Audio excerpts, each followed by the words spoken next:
सुनने वालों के लिए आज एक बड़ा ही दिलचस्प सवाल है। श्री रामचरितमानस का वो अध्याय जहां युद्ध की इतनी भारी तैयारी चल रही है, चारों तरफ खूंखार राक्षस मौजूद हैं और एक पूरा शहर आग में जल रहा है। उस अध्याय को सुंदरकांड क्यों कहा जाता है? हाँ, ये सवाल अक्सर उठता है। और आज हम जिन स्रोतों पर चर्चा कर रहे हैं ना, उनमें गीता प्रेस गोरखपुर का जो सुंदरकांड संस्करण है वो बहुत महत्वपूर्ण है। बिल्कुल।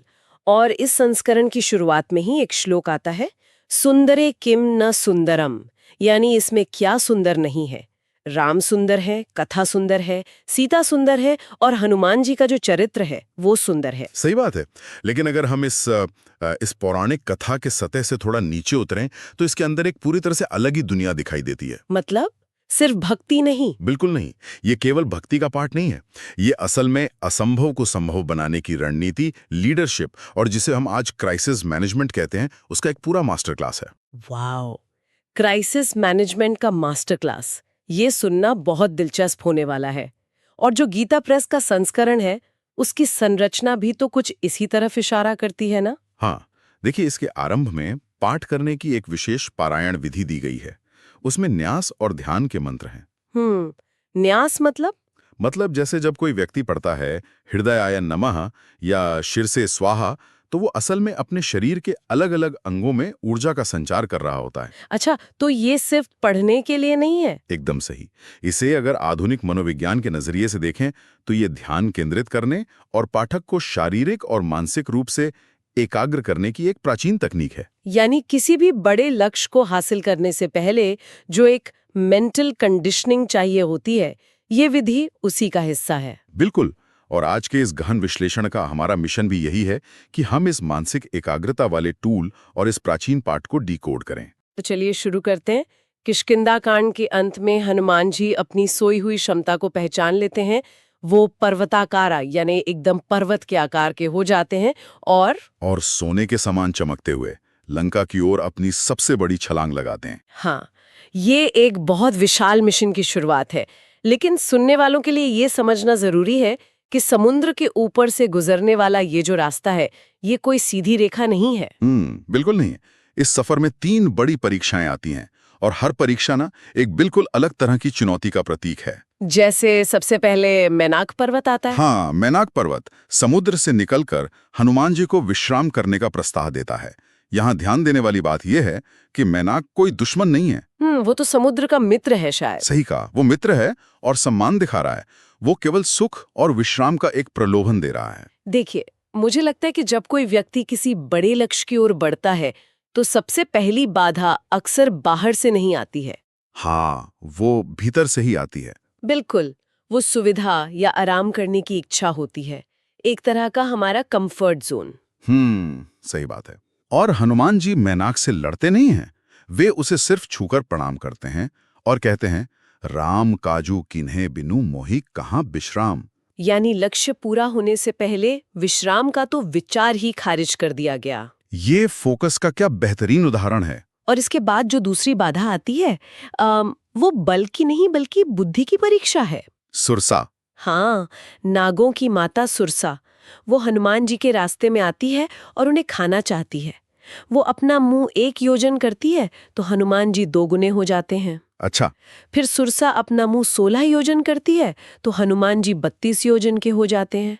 यह एक तरह का शक्ति प्रदर्शन है जो लगातार बढ़ता ही जा रहा है। अरे, ये स्थिति तो किसी आधुनिक व्यापारिक समझौते या कह लें कि कॉन्ट्रैक्ट नेगोशिएशन की तरह लगती है। वो कैसे? जहाँ सामने वाली पार्टी लगातार अपनी शर्तें बढ़ा रही होती है, अपने गोल पोस्ट बदल रही होती है।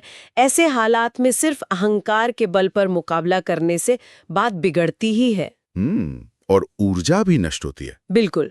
जब सुरसा 100 योजन का मुंह खोल लेती है तो हनुमान जी और बड़े होने के बजाय अपनी रणनीति पूरी तरह से बदल देते हैं। हाँ, एकदम अचानक से। वो अपनी चपलता का इस्तेमाल करते हैं, बिल्कुल छोटे से मच्छर के समान रूप धारण करके उसके मुंह में जाते हैं और तुरंत बाहर आ जाते हैं। देखिए, जहां शत्रु केवल अहंकार को भड़का रहा हो, वहां अपनी चपलता से खुद को छोटा कर लेना और बिना समय नष्ट किए आगे बढ़ जाना ही सबसे प्रभावी कूटनीति है। और सुरसा भी तो इस बुद्धिमत्ता से प्रसन्न हो जाती है ना। हाँ, वो खुश होकर उन्हें आशीर्वाद देती है। लेकिन इसके बाद जो तीसरी परीक्षा आती है वो बिल्कुल अलग प्रकृति की है। वो सिंगिका राक्षसी वाली। जी, सिंगिका नाम की एक राक्षसी आसमान में उड़ते हुए जीवों की परछाई पकड़कर उन्हें खींच लेती थी और खा जाती थी। बाप रे। ये असल में अदृश्य खतरों या कह लीजिए पीछे से वार करने वाली नकारात्मकता का एकदम सटीक प्रतीक है। और यहाँ हनुमान जी का एक्शन पूरी तरह बदल जाता है। मैं देख रही थी कि उन्होंने सुरसा की तरह यहाँ कोई छोटा रूप नहीं लिया। बिल्कुल नहीं, उन्होंने इस कपट को तुरंत पहचान लिया और सीधे उस राक्षसी का वध कर दिया। रणनीति का ये एक बहुत स्पष्ट नियम लगता है मुझे। जो बाधा केवल आपके समय और अहंकार की परीक्षा ले रही है, उसे चपलता से पार करना चाहिए।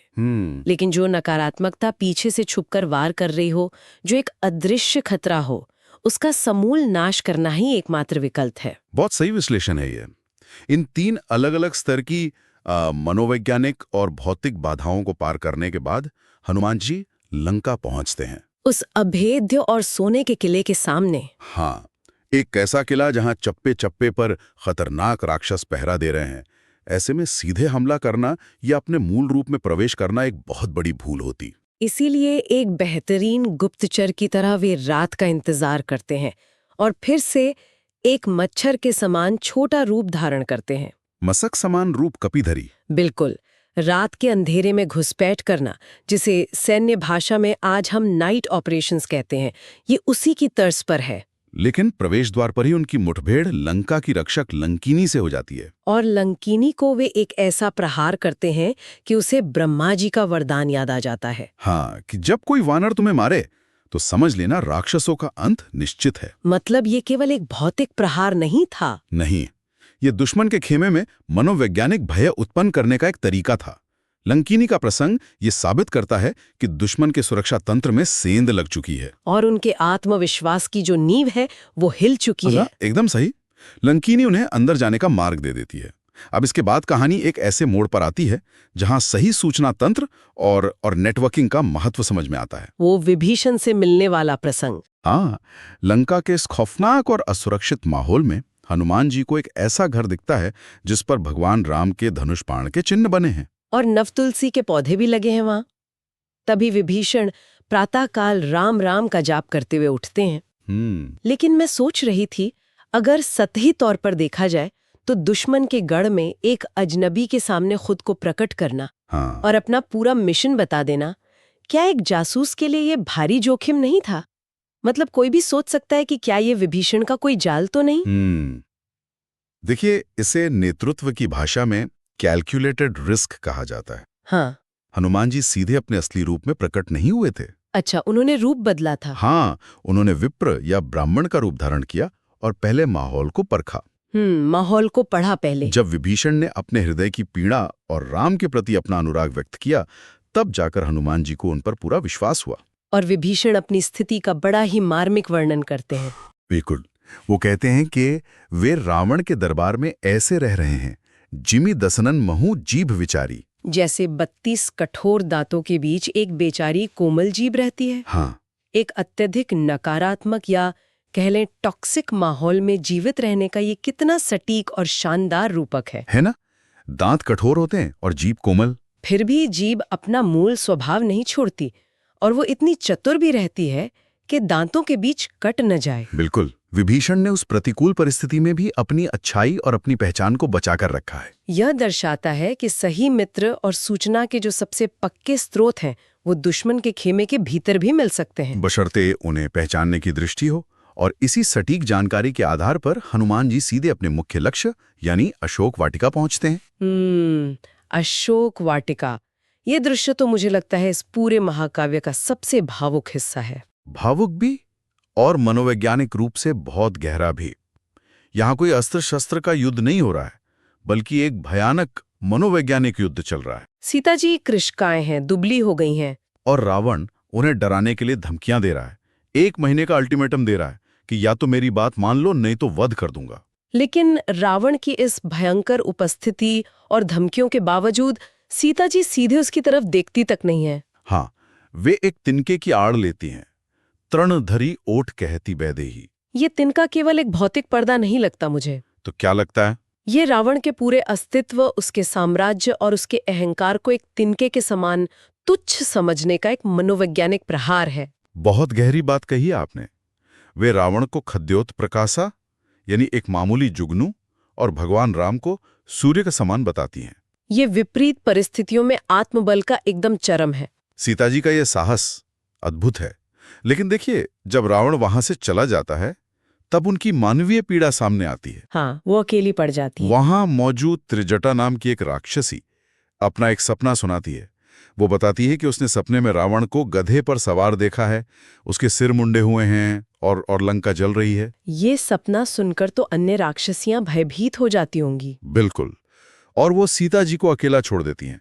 लेकिन सीता जी की निराशा इतनी गहरी है कि वे अशोक वृक्ष से अपने शरीर को भस्म करने के लिए आग मांगती हैं। नूतन किसलय अनल समाना, यानी ये नए लाल पत्ते मुझे आग की तरह दे दो ताकि मेरी पीड़ा हमेशा के लिए खत्म हो सके। हाँ, ये वो बिंदु है जहां एक इंसान की उम्मीद बिल्कुल खत्म हो जाती है। और हनुमान जी तो काफी देर से पेड़ पर बैठे ये सब देख रहे थे। जी। वे पहले भी हस्तक्षेप कर सकते थे जब रावण धमकियां दे रहा था। लेकिन वे इंतजार करते हैं। इंतजार करते हैं। जब सीता जी की उम्मीद पूरी तरह से टूट जाती है, जब वो अग्नि की याचना करती हैं, ठीक उसी क्षण हनुमान जी ऊपर से भगवान राम के नाम से अंकित सोने की अंगूठी नीचे गिरा देते हैं। यह मुझे किसी थ्रिलर फिल्म के क्लाइमैक्स जैसा लगता है। ऐसा लगता है जैसे हनुमान जी सही मनोवैज्ञानिक क्षण का इंतजार कर रहे थे। एकदम सही। जब किसी व्यक्ति की उम्मीद अपने सबसे निचले स्तर यानी रॉक बॉटम पर होती है ना, हाँ, तब दी गई एक छोटी सी मदद भी सबसे गहरा असर छोड़ती है और जीवनदान का काम करती है। अगर हनुमान जी पहले अंगूठी गिराते तो क्या होता? तो हो सकता था कि राक्षसियां उसे देख लेती और पूरा का पूरा मिशन खतरे में पड़ जाता। समझ गए। सीता जी के पूरी तरह से टूटने के बाद जब वो राम नाम लिखी अंगूठी सामने आती है तो उसका प्रभाव चमत्कारी होता है। उनका दुख दूर होता है और हनुमान जी के प्रति उनका विश्वास पक्का हो जाता है। हाँ, खासकर तब जब वो मधुर वाणी में भगवान राम के गुणों का गान करते हुए उनके सामने आते हैं। अब विश्वास दिलाने और उनसे पूरी जानकारी साझा करने के बाद हनुमान जी सीता जी से फल खाने की आज्ञा लेते हैं। जी। और यहाँ से दृश्य पूरी तरह बदल जाता है। फल खाने के साथ साथ वे पूरी अशोक वाटिका को उजाड़ देते हैं। बड़े बड़े पेड़ों को उखाड़ फेंकते हैं। रावण के रक्षकों को मारना शुरू कर देते हैं। रावण के पुत्र अक्षय कुमार का भी वध कर दिया जाता है। बिल्कुल। एक पल के लिए ये लग सकता है कि जो मिशन केवल सूचना जुटाने और संदेश देने का था, वो अचानक एक अनावश्यक तबाही में बदल गया। भटकाव लग सकता है। तो क्या एक गुप्तचर का इस तरह अपनी पहचान उजागर करना और तबाही मचाना योजना से भटकाव नहीं था? देखिए, सतही तौर पर यह भटकाव लग सकता है, लेकिन अगर हम इसे सैन्य रणनीति के नजरिए से देखें, अच्छा, तो ये दुश्मन की ताकत का आकलन करने और उन पर भारी मनोवैज्ञानिक दबाव बनाने की एक सोची समझी रणनीति थी। इसे हम इंटेलिजेंस गैदरिंग कह सकते हैं। तो ये जानबूझकर किया गया था। बिल्कुल। इसके बाद जब रावण का सबसे शक्तिशाली पुत्र मेघनाथ ब्रह्मास्त्र का प्रयोग करता है, तो हनुमान जी खुद को जानबूझकर बन जाने देते हैं। वो विरोध नहीं करते। नहीं, वे सोचते हैं जो न ब्रह्म सर मानो महिमा मिटैया पार, यानी ब्रह्मा जी के अस्त्र का सम्मान करना आवश्यक है, नहीं तो उसकी महिमा मिट जाएगी। अस्त्र का सम्मान करना तो चलिए, इसका एक आध्यात्मिक पहलू है, लेकिन रणनीतिक रूप से खुद को बंदी बनवाना असल में रावण के दरबार तक पहुंचने का एक वीआईपी पास था। क्या बात है, वीआईपी पास, बिल्कुल सही कहा। अगर वे सामान्य रूप से जाते तो शायद रावण के मुख्य दरबार तक कभी नहीं पहुंच पाते। सही बात है। बंदी बनकर उन्होंने रावण की पूरी सभा, उसके मंत्रियों के व्यवहार, उसके संसाधनों और उसकी सैन्य शक्ति को बहुत करीब से देख लिया। और दुश्मन के मुख्यालय का ऐसा सीधा मुआयना किसी भी युद्ध से पहले अमूल्य होता है। बिल्कुल। और दरबार में पहुंचकर उन्होंने रावण को सीधे कूटनीति का पाठ पढ़ाया। उसे बताया कि उसकी सारी शक्ति उसी ईश्वर की दी हुई है जिसके खिलाफ वो खड़ा है। हनुमान जी ने रावण से कहा कि वो अपना अभिमान छोड़कर राम की शरण में जाए, लेकिन रावण अपने अहंकार में चूर होकर इस बात पर हंसता है और आदेश देता है कि इस वानर की पूंछ में आग लगा दी जाए। जी। रावण की ये हंसी और ये आदेश ही उसके साम्राज्य के पतन का सबसे बड़ा कारण बना। रावण ने हनुमान जी को दंड देने के लिए जो आग लगवाई, हनुमान जी ने उसी आग को अपना सबसे बड़ा हथियार बना लिया। बिल्कुल। स्रोत में स्पष्ट लिखा है कि लंका दहन सिर्फ कोई गुस्से में उठाया गया कदम नहीं था, ये एक लक्षित विनाश था। हाँ, कैलकुलेटेड डिस्ट्रक्शन। हनुमान जी ने एक एक घर और महल को चुन चुन कर जलाया। एक विभीषण कर गाहन नाही, सिर्फ विभीषण का घर छोड़ा। ये रावण के लॉजिस्टिक्स, उसकी आपूर्ति प्रणाली और उसके संसाधनों को नष्ट करने का एक बहुत ही सटीक मूव था। सेना को हराने से पहले उसके संसाधनों को खत्म कर देना युद्ध जीतने का पहला नियम है ना? बिल्कुल नियम है, और इसमें प्राकृतिक शक्तियों का भी साथ मिला। उसी समय 49 पवन चलने लगे, चले मुरुत 49, जिससे आग और भड़क गई और सोने की लंका धू धू कर जलने लगी। बाप रे। और जब रावण का पूरा तंत्र जलकर खाक हो गया, तब हनुमान जी ने अपनी पूंछ की आग समुद्र में बुझाई, वापस अपना छोटा रूप धारण किया और सीता जी के पास लौट आए। दुश्मन के गढ़ को तहस नहस करने के बाद बिना किसी नुकसान के बाहर निकल आना, ये एक अचूक कार्यकुशलता और बेहतरीन एग्जिट स्ट्रैटेजी का प्रमाण है। एकदम सही। और लंका से वापस लौटते समय सीता जी उन्हें निशानी के तौर पर अपनी चूड़ामणि देती हैं। और वो इंद्र के पुत्र जयंत की कथा भी सुनाती हैं। हाँ, ये कथा एक संदेश था, ताकि भगवान राम को उनके बाण के उस अमोघ प्रताप की याद आए, जब उन्होंने एक सीख के बाण से जयंत का अहंकार तोड़ा था। हनुमान जी वो निशानी लेकर समुद्र लांघकर वापस अपने खेमे में आते हैं। अब यहाँ से जो घटनाक्रम होता है वो श्रोताओं के लिए संगठन और लीडरशिप को समझने के लिए बहुत दिलचस्प है। कैसे? जैसे ही सफलता की खबर मिलती है, वानरों की सेना खुशी के मारे मधुवन में घुस जाती है। हाँ, वे वहां के रक्षकों को पीटते हैं और बिना रोक-टोक फल खाते हैं। यह व्यवहार तो संगठन के भीतर अनुशासनहीनता जैसा लग सकता है। बिल्कुल लग सकता है। यह दृश्य तो एकदम किसी बड़ी कॉरपोरेट प्रोजेक्ट टीम की तरह है, जिसने अभी अभी एक असंभव टारगेट पूरा किया हो। हाँ। और फिर नियमों की परवाह किए बिना ऑफिस में ही पार्टी या जश्न मनाना शुरू कर दिया हो। बिल्कुल। और जब रक्षक जाकर सुग्रीव से शिकायत करते हैं कि वानरों के युवराज अंगद और बाकी सब मधुवन उजाड़ रहे हैं, तो सुग्रीव भड़कते नहीं है? नहीं, सुग्रीव का रिएक्शन एक बहुत ही परिपक्व लीडरशिप का उदाहरण है। वे बिल्कुल भी क्रोधित नहीं होते। वे तुरंत स्थिति का आकलन कर लेते हैं। सुनी सुग्रीव हर्ष कपि करी आए प्रभु काज। एक कुशल लीडर यह अच्छी तरह जानता है कि जब उसकी टीम एक अत्यंत तनावपूर्ण और असंभव मिशन को पूरा करके लौटती है ना, तो उस क्षण उनकी छोटी मोटी अनुशासनहीनता को सजा का कारण नहीं बनाना चाहिए। सुग्रीव समझ जाते कि यह मधुवन का उजड़ना कोई अपराध नहीं है, बल्कि यह सफलता और उत्साह का प्रकटीकरण है। एक अच्छा लीडर नतीजों पर फोकस करता है। बिल्कुल। और इस पूरी सफलता के बाद जब हनुमान जी भगवान राम के सामने पहुंचते हैं, तो उनका व्यवहार देखने लायक है। इतने बड़े मिशन को अकेले अंजाम देने के बाद भी हनुमान जी इसका कोई श्रेय नहीं लेते। वो बहुत विनम्र रहते हैं। जब भगवान राम पूछते हैं कि तुमने इतनी भयंकर लंका को कैसे जलाया, तो उनका जवाब होता है कि यह सब तो भगवान के प्रताप का फल है। असीमित शक्ति, विलक्षण बुद्धि और अद्भुत चपलता होने के बावजूद अहंकार का शून्य होना ही इस पूरी कथा का सबसे बड़ा सबक है। तो देखिए, इस पूरे विश्लेषण को अगर समेटा जाए तो सुंदरकांड केवल चमत्कार की कथा नहीं रह जाता। बिल्कुल नहीं। ये एक रूपरेखा है कि कैसे किसी बड़े लक्ष्य तक पहुंचने के लिए केवल शारीरिक बल की नहीं, बल्कि सुरसा प्रसंग की तरह चतुर बुद्धि की आवश्यकता होती है। विभीषण प्रसंग की तरह टॉक्सिक माहौल में भी सही सहयोगियों को पहचानने की क्षमता चाहिए। सीता जी की तरह चरम संकट में भी धैर्य बनाए रखना आना चाहिए। और लंका दहन की तरह सही समय पर अवसर का उपयोग करके शत्रु के संसाधनों को तोड़ने की कला आनी चाहिए। एकदम सही। इन सारे स्रोतों और प्रसंगों के भीतर जो बारीक रणनीतियां काम कर रही हैं, वो आज के जीवन में भी उतनी ही प्रासंगिक है। बिल्कुल है। हमने देखा कि कैसे हर एक घटना, चाहे वो एक छोटा रूप धारण करना हो या लंका को जलाना, एक सटीक रणनीति का हिस्सा थी। लेकिन सुनने वालों के लिए इस गहन विश्लेषण को समाप्त करने से पहले एक ऐसा विचार है जिस पर गौर करना बहुत जरूरी है। वो क्या?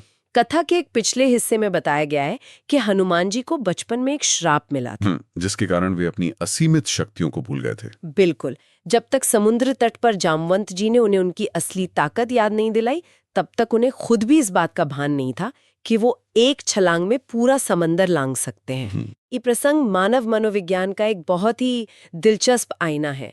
हर इंसान के भीतर असीम क्षमताएं छिपी होती हैं, लेकिन अक्सर वे रोजमर्रा के डर, संकोच या किसी मानसिक श्राप के नीचे दब जाती हैं। सही बात है। वो क्षमताएं बस किसी जामवंत का या एक सही अवसर का इंतजार कर रही होती हैं, जो उन्हें उनकी असली ताकत की याद दिला सके। बहुत खूब। इस पूरे विश्लेषण से गुजरने के बाद श्रोताओं के मन में यह सवाल उठना स्वाभाविक है कि क्या अपनी क्षमता को पहचानने के लिए हमेशा बाहर से किसी के याद दिलाने का इंतजार करना ही एकमात्र रास्ता है?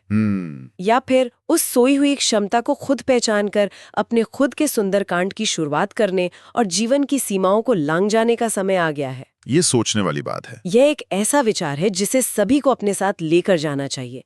इस गहन विश्लेषण में शामिल होने के लिए बहुत बहुत धन्यवाद।